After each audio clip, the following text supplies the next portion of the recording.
what you're saying, because you're a victim of bright city lights. The 1960s is a decade that, like a lot of people, I obsess about, which I find sort of perplexing myself because I wasn't born in the 60s. I was born in 1974.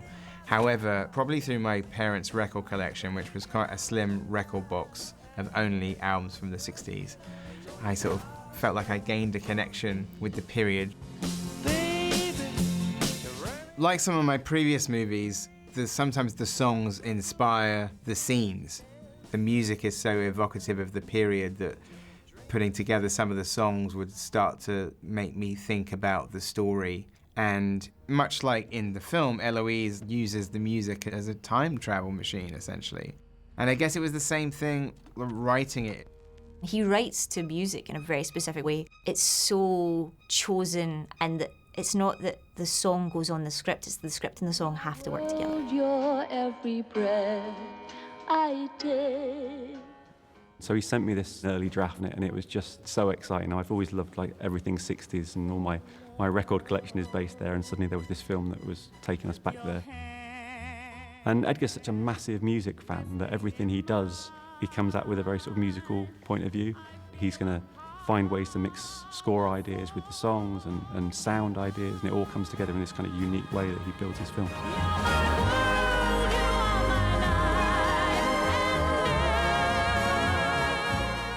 Obviously, because the film revolves around two female characters, I wanted to use a lot of the female singers of the 60s, Dusty Springfield, Sandie Shaw, Petula Clark, Cilla Black.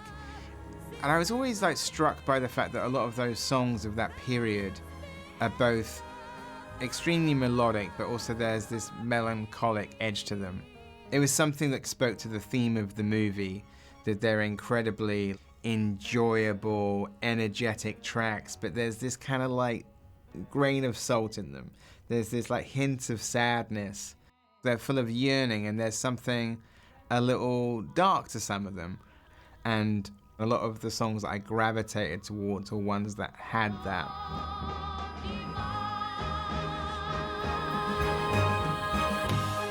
The costume design was actually, baked into the plot in terms of that Eloise gets inspiration from the 60s and what the character of Sandie, who she's becoming obsessed by, is wearing. That dress that she wears at the Café de Paris had to be perfect, because that dress is then a point of obsession.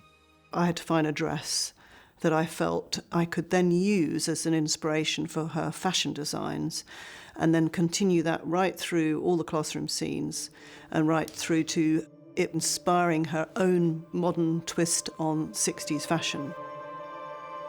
Sandie, we first meet her in this insane pink dress, which is quite amazing because it's made out of two different materials, and because the first sequence is a dance sequence, it was important that it could move. I went for the style that I did, which is like a tent dress, because most of the 60s fashions you're looking at are simple shift dresses. We decided that our Café de Paris date was 65, and so most of the shapes are relatively simple when you get into 65. Sandie and the dress become kind of intertwined, and the dress in itself kind of has a quite ethereal feeling about it. You're in a dream state, and she's got this kind of amazing sort of floating dress. The first dress in its way has its own personality.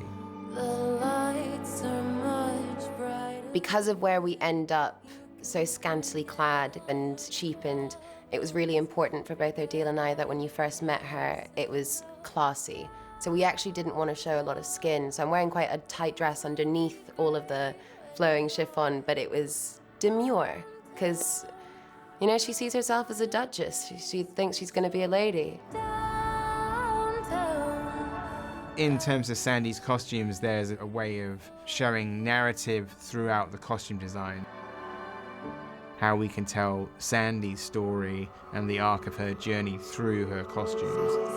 And how you can see Sandie's descent through what she's wearing, where things are getting cheaper or tackier as she goes through the movie and into sort of a more tragic story. Alexa, Andy, Sandie. And Marcus Rowlands, my production designer, became involved in that so we could talk about it in terms of a palette, trying to map out the entire film through colors and textures, not just as a 3-act structure in terms of plot, but a 3-act structure in terms of color.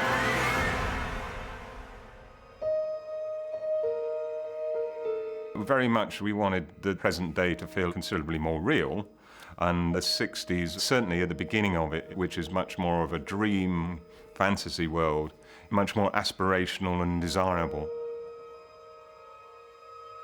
We wanted the initial parts of the 60s at the Café de Paris to feel very, very glamorous and very, very appealing, basically. And that to stand out against the present, more mundane world of Eloise's college life. We wanted the clubs to slowly deteriorate, so the Café de Paris is this big standout venue. And then we've got the Rialto, which is sort of midway club. And then the basement bar, which is a lot seedier and less desirable. So we ended up building in Leavesden on Stage L, one big long stage, and we were building the 3 interiors of the clubs. The clubs were pretty large, particularly the Café de Paris was a pretty big set. When I first walked onto the Café de Paris set, I couldn't believe it. I'd never been on a set like that before. We went to the real place, which still exists. The structure's there, but it's feels a bit cheaper than it certainly used to do. So we took the elements that were most interesting from it. It's got a really quite interesting staircase as you come down. We try to make it more decadent, there's more mirrors. It's much more richer than even the original was in the 20s. It's just trying to create a visually stylized and stylish world. And then to have the Rialto right next door to that stage is also a bit of a trip. Welcome to the world-famous Rialto Review. I guess in a way the film is almost like a cautionary tale for time travelers. And I think me making the film is me trying to cure myself from my desire to go back to the 1960s.